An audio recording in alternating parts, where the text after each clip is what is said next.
여러분이 영어 1등급 받을 때까지 도와주는 코치 킴입니다. 자, 이번 영상에서는 빈칸 추론 완벽 보배기 두 번째 시리즈로 함께 공부를 해보도록 하겠습니다. 끝까지 여러분 들으시고 여러분이 빈칸 추론에서 많은 진전을 이루시길 바라고 많은 인사이트를 받으시기를 바래요. 그럼 바로 들어가 볼게요. 지난 시간에는 제가 여러분에게 어, 제가 어떻게 이 코치킴이 어떻게 푸는지를 이렇게 쭉 보여드렸어요. 근데 이제 중요한 것은 여러분도 빈칸 추론을 제대로 풀 수 있어야 되겠죠, 그죠? 그래서 여러분도 어떻게 하면 그렇게 풀 수 있는지를 제가 단계적으로 이렇게 정리를 해봤어요. 그래서 여러분이 저와 함께 가시면서 이런 어떻게 하면 더 이 빈칸 추론 문제를 효과적으로 풀 수 있을지 이렇게 함께 보도록 할게요.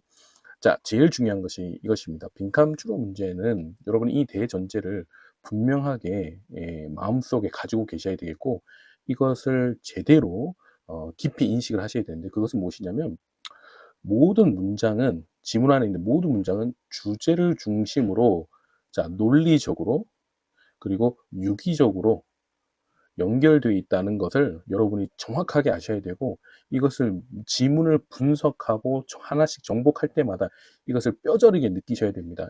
이것을 느끼시면 느끼실수록 여러분의 수능 영어 실력은 향상하는 거예요. 그냥 우상향하는 것입니다. 빈칸 추론도 마찬가지예요. 이 대전제 속에 빈칸 추론 문제가 있는 것입니다. 자, 그 다음에 소전제 한번 볼까요? 이 대전제가 있다면 그 다음 무엇이냐면 자, 소전제가 있죠? 이건 무엇이냐면 빈칸 추론 문제에서 이 빈칸 문장도 따라서 무조건 주제와 밀접한 관련이 있다는 것입니다. 즉, 그 빈칸 문장이 주제문이 되었든 혹은 주제를 지지하는 서포트 문장이 되었든 세부 문장이 되었든 지문 안에 있는 모든 문장은 주제와 논리적으로 또 유기적으로 결합되어 있기 때문에 당연히 주제와 결합되어 있는 그런 문장이다. 빈칸 문장도 이것을 아셔야 되겠고요. 두 번째, 빈칸은 무조건 주변 문장의 단서들로 추론할 수 있다. 이것을 분명하게 확신을 가지고 자신감 있게 접근을 하셔야 돼요. 이것을 이제 자신감을 가지기 시작하면 이제 빈칸 추론 문제는 쉬워지기 시작하는 것이죠. 즉 단서들로 답을 찾아낼 수 있는 것만 문제를 만들 수밖에 없다. 평가원은 절대로 단서들이 확실하지 않은 빈칸 추론 문제를 만들 수조차 없습니다. 빈칸 추론 문제를 만드는 공식이 이런 것이에요. 그래서 여러분이 이것을 분명하게 명심하고 이 대전제, 소전제 안에서 문제를 이제 풀어 나가셔야 되는 것이죠. 그럼 이제 본격적으로 어떻게 풀 것인가? 빈칸 추론 문제 풀이 과정 한번 보여드리도록 할게요. 빈칸 추론 이렇게 하면 쉽고 간단하게 풀 수가 있습니다. 빈칸 추론 풀이 순서. 자, 빈칸 위치부터 먼저 파악을 하셔야 돼요. 빈칸이 어디 있나? 지문의 초반에 있나 아니면 중간에 있나 끝에 있나 이렇게 한번 보셔야겠죠. 그리고 이 위치에 따라서 어디에 내가 필요한 빈칸에 들어갈 정답을 가르쳐주는 핵심 부분이 있을 것인가 요것을 정하시고 제가 문제를 보면서 간단하게 보여드릴 것입니다. 세 번째는 빈칸 문장에서 빈칸이 들어가 있는 그 문장 자체에서 단서를 알 수 있는 내가 찾아내야 되는 단서를 알 수 있는 연결고리가 있어요. 요것을 알아내는 것이 핵심입니다. 그 다음에 이렇게 됐다면 이제 핵심 부분을 주제 혹은 논리적 흐름에 유의하면서 읽는 거죠. 왜 읽죠? 바로 단서들을 주워 모으기 위해서 읽는 것입니다. 그렇게 하다 보면 당연히 겹치는 단서들이 나오고 혹은 확실한 단서들이 나오고 그래서 정답을 뽑으면 되는 거예요. 너무 쉽죠? 자, 너무 간단하게 설명했는데 한번 예를 보면서 지난 시간에 풀이한 것 한번 보면서 해볼게요. 자, 예를 들어서 32번 문제 같은 문제 딱 보시면 쉽지 않은 문제거든요. 쉽지 않을 수 있는 문제예요.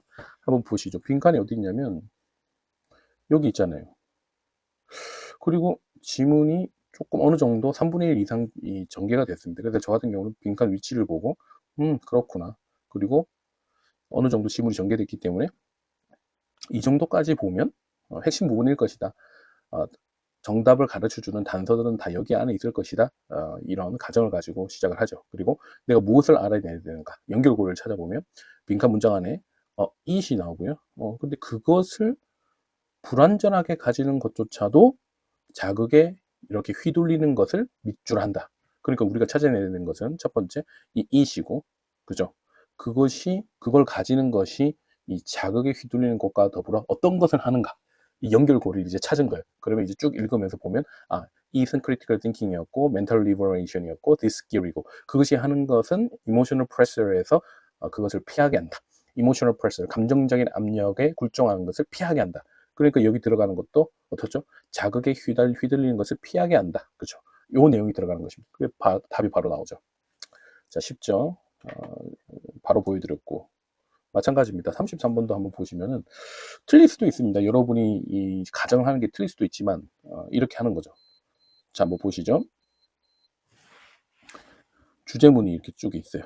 주제문이 빈칸 문장이죠. 빈칸 문장이 있으니까 빈칸 문장 전에 이 문제도 지문이 꽤 전개가 되었으니까 저는 여기까지 읽으면 답이 나올 거라고 전제를 하고 시작을 합니다. 핵심 부분이 여기까지라고 생각을 하는 거예요. 여기가 핵심이다. 자, 그러면 빈칸 문장 다시 오셔서 보면은 뭔가가 이런 소프트웨어 시스템을 공짜인 줄 알고 썼는데 그러나 그렇지 않다. 이 내용이 나오죠. 그렇죠. 여기도 공짜로 보이는 것이지만 그러면은 사실은 이런 거다는 거니까 사실은 공짜로 쓰는 것인데 어떤 값이 있다, 뭔가 대가가 있다, 뭔가 치르는 것이 있다, 이런 문맥이 나오는지를 한번 보셔야 되겠네요. 거꾸로 역으로 추론하면 그래서 쭉 보면 어떻게 되죠? Consume my attention 나오고, 그죠? 그 다음에 conscious hours of my life and selling them to someone else 해서 내 주의력과 시간을 다른 사람에게 판다. 즉 내가 이런 소프트웨어 시스템을 공짜로 쓰는 것의 대가는 바로 내 자신의 attention과 conscious hours다. 그죠? 내 자신의 뭔가가 팔리는 것이다. 이것이 나오는 것이죠. 빈칸은 바로 이런 내용이 들어가야 되는 것입니다. 그렇죠. 쉽게 해결이 됐습니다. 이해가 되시죠? 자, 그러면 이제 다음 것. 그런데 어떤 문제들은 이렇게 해결이 안 되는 것도 있어요. 내 실력이 낮아서 혹은 단서들을 놓쳐서 그럴 수도 있습니다. 그리고 그 문제가 어려워서 그럴 수도 있어요. 자, 그럴 경우는 어떻게 하는가? 그러면 5가지로 안 됐기 때문에 더 이제 진행을 해야 되잖아요. 그러면 핵심 부분에서 해결이 되지 않았을 때 어떤 이유로든 그러면 나머지 부분에서도 겹치는 단서를 이제 찾아내는 것이죠. 그리고 찾은 단서들로 단락 논리 구조를 이렇게 한번 되짚어 보는 것입니다. 검증해 보는 것입니다. 그렇죠? 그래서 이제 선지들과 비교해서 정답을 내는 것이죠. 이것도 한번 예를 보면서 해보면 31번 같은 경우 뭐 그렇게 어렵지 않은 문제지만 한번 볼게요. 예를 들어서 여기 보면은 빈칸이 여기 있잖아요. 빈칸 문장이. 그래서 보면은 첫 번째 나왔고 그래서 저 같은 경우 예를 들어서 만약에 여러분 저처럼 한 반 정도 하면 나오지 않을까 이렇게 생각을 할 수도 있습니다. 핵심 부분을 반 정도. 그리고 내가 뭘 찾아야 되는지를 이제 연결고리를 찾는 것입니다. 보니까 문장을 보니까 문학이 독자들 안에서 하는 뭔가가 언어 습득 과정에 도움이 된다. 그렇죠. 그래서 문학이 독자들 안에서 하는 것 그걸 찾아야 되겠네요. 그죠? 그런데 쭉 읽어봤더니 그 내용이 내가 핵심 부분이라고 했던 내용이 별로 없어. 그리고 이 단서가 있습니다. Engaging imaginatively with literature. 이것이 있어요. 있는데 이것도 놓쳤어요. 예를 들어서. 그럼 어떻게 되죠? 핵심 부분 다음 부분으로 가야 돼요. 그럼 또 나옵니다. 보면 그렇죠. A novel, play or short story. 이게 문학이잖아요. 다른 말로 바꾼 거죠. paraphrase 한 거죠. 문학이 어떻게 하죠? reader, 그죠? 독자들로 하여금 어떻게 inhabit the text. 그 지문 안에 들어가고 그 텍스트 안에 그 본문 안에 들어가 살게 한다. 그 말은 무슨 말이냐면 독자를 책 안으로 끌어당기는 거고, 그죠? 스토리 전개를 따라가게 만드는 것이고, 그렇죠? 이 인물들에게 가깝게 여기게 만들고 거기에 또 감정적인 반응을 하게 만드는 거고, 다시 말해서 그 독자의 이 whole person 전인을 그 문학의 세계로 끌어당긴다. 이런 내용이 나왔습니다. 그래서 뭐 하게 하는 거죠? 예, 여기 답이 다 나온 거죠. 예.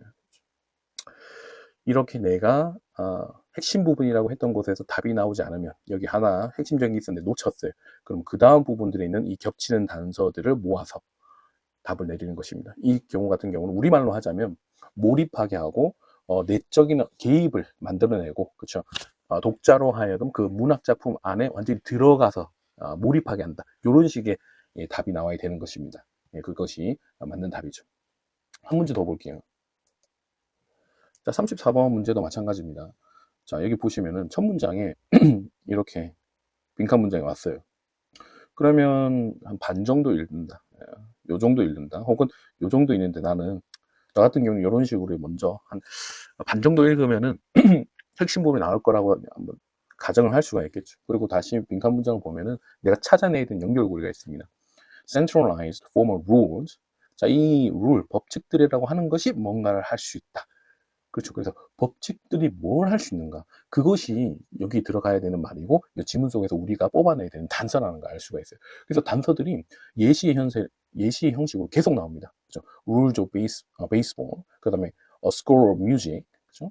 음악의 악보. 이것도 음악의 규칙이라고 할 수 있잖아요. 그 다음에 legal rules. 그죠? 법적인, 그러니까 어떤 사법 체계에서의 규칙들. 이게 쭉 나옵니다. 근데 보면은 계속해서 겹치는 것들이 있어요. 예.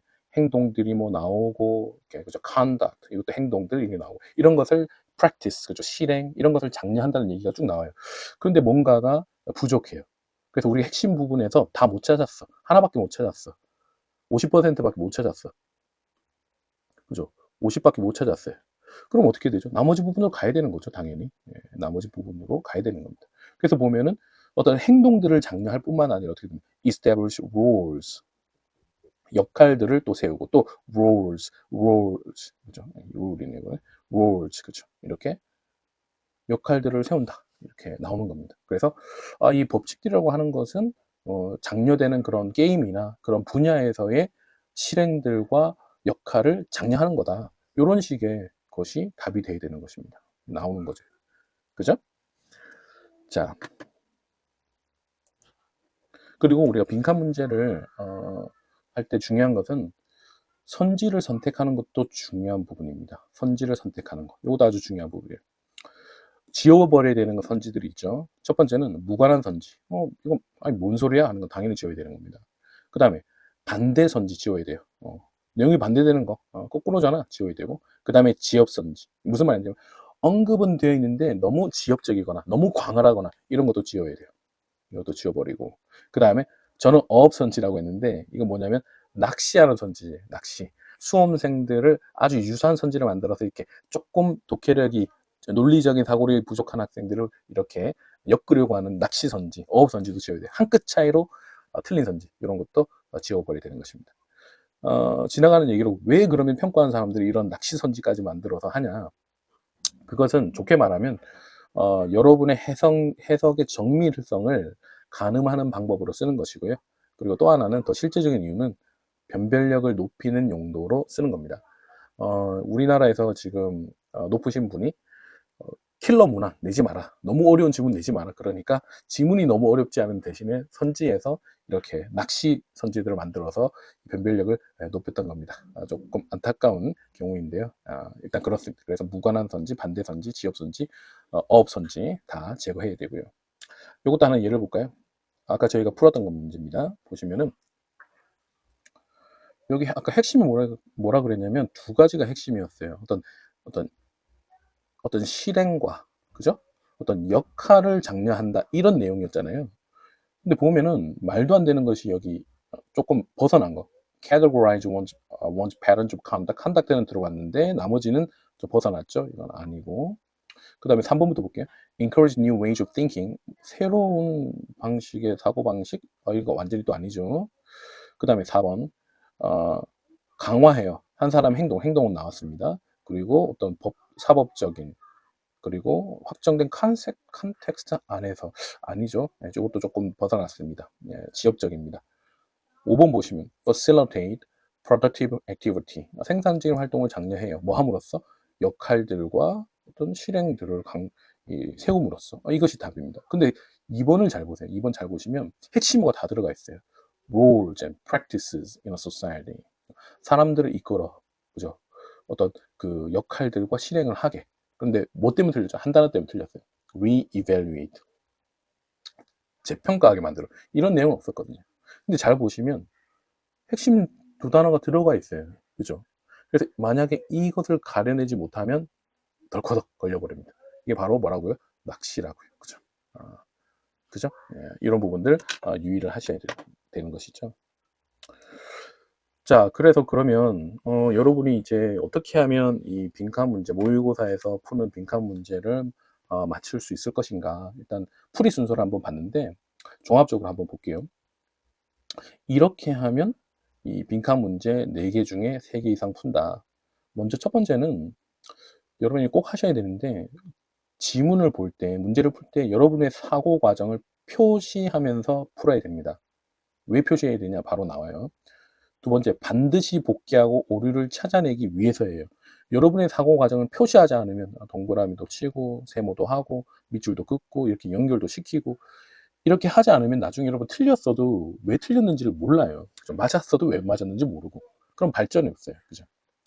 그리고 3번, 4개 중에 2문제를 맞추는 것이 1차 목표가 되어야 됩니다. 그래야 2등급을 쉽게 바라볼 수가 있어요. 물론 빈칸 다 이렇게 틀리고도 영어 2등급 될 수 있습니다. 그런데 조금 편리하지 않아요. 그래서 빈칸은 4문제에서 2문제까지 맞춘다. 이것이 영어 2등급을 목표로 하는 친구의 첫 번째 목표가 되겠고, 그 다음에 1등급이 목표라면은 당연히 4문제 중에 3개 정도를 맞춰야 되고, 또 그렇게 하려면 자신의 사고 과정을 어떻게 해요? 정교하게 훈련해야 되고, 또 얼마나 정교하게 훈련하는가에 이 빈칸 문제를 얼마나 맞추는가 이게 달려 있어요. 영어 1등급 하는 애들은 이렇게 받으려고 하는 친구들 이렇게 해야 됩니다. 그리고 이것은 제가 어떤 용어를 썼냐면 훈련이라 그랬죠. 훈련. 그죠? 그래서 이것은 뭐 인강을 열심히 듣고 과외를 밤늦게 하고 뭐 어디 스파르타는 학원 가서 되는 게 아니에요. 이건 여러분 스스로가 계속해서 꾸준히 집중해서 해봐야 돼요. 틀리고 맞고 상관없이 계속해서 여러분 사고 과정을 추적해 가면서 내가 어디에서 오류가 있었는지, 어떤 부분이 부족해서 그런지, 틀렸다면 왜 틀렸는지, 맞았다면 왜 맞았는지, 이런 것들을 찾아내면서 갈 수가 있어야 되겠습니다. 그래야 빨리 4문제에서 2개 이상 맞을 수 있고, 또 4문제에서 3개, 많으면 4개 다 맞을 수 있는 이런 1등급 받을 수 있는 실력이 될 수가 있는 거예요. 그리고 이런 친구도 있습니다. 빈칸 문제는 지금은 좀 내버려 둬야 될 친구들. 이건 어떤 친구들이냐면, 일단 빈칸 문제의 선지가 다 해석이 안 되는 친구들이 있어요. 이런 친구들은 빈칸 문제는 지금 내버려 두고 나머지 좀 더 쉬운 문제들에 더 집중해야 됩니다. 다른 말로 하면 똑같은 말입니다. 사실은 지문의 50% 혹은 60%도 해석이 안 되는 친구들, 이런 친구들은 지금은 빈칸 문제에 지금 비벼볼 때가 아닙니다. 다른 더 쉬운 문제를 완벽하게 풀 수 있게 해야 되고, 또 독해 실력을 동시에 향상시켜서 빈칸 문제도 하나, 2개 이렇게 바라볼 수 있게 만들어야 되죠. 장차 앞으로. 그래서 독해 공부를 코피 터지게 해야 되는 단계의 친구들은 빈칸 문제를 지금 보시면 안 돼요. 그리고 참고로 영어 3등급이 목표인 친구는 빈칸 안 풀어도 돼요. 그죠? 굳이. 영어 2등급이 목표인 친구는 아까 앞에서 말씀드렸듯이 4개 중에 2개 이상 맞추면 쉽게 영어 2등급 받을 수가 있는 거죠. 자, 오늘 여러분에게 이렇게 빈칸 추론 문제를 완벽하게 뽀개는 이런 풀이 과정을 간략하게 설명드렸는데, 근데 이 빈칸 문제를 완벽하게 뽀개는 그 근본적인 능력은 또 따로 있습니다. 제가 아까 말씀드렸던 이 대전제, 소전제와 이렇게 관련된, 특히 대전제와 관련해 있는데, 이 능력은 어떻게, 이 근원적인 능력은 어떻게 기를 수 있는지, 이것이 참 중요하거든요. 그래서 이 근본적인 능력에 대해서 다음 시간에 또 함께 이렇게 어떻게 기를 수 있는지 알아보도록 하겠습니다. 지금까지 내용이 여러분 도움이 되셨다면 구독, 좋아요, 그리고 알람까지 설정하셔서 다음번에 제가 이 콘텐츠 만들 때에도 여러분 많은 인사이트를 받으시고 또 훈련도 되시기를 바라요. 지금까지 여러분이 영어 1등급 받을 때까지 도와주는 코치 킴이었습니다.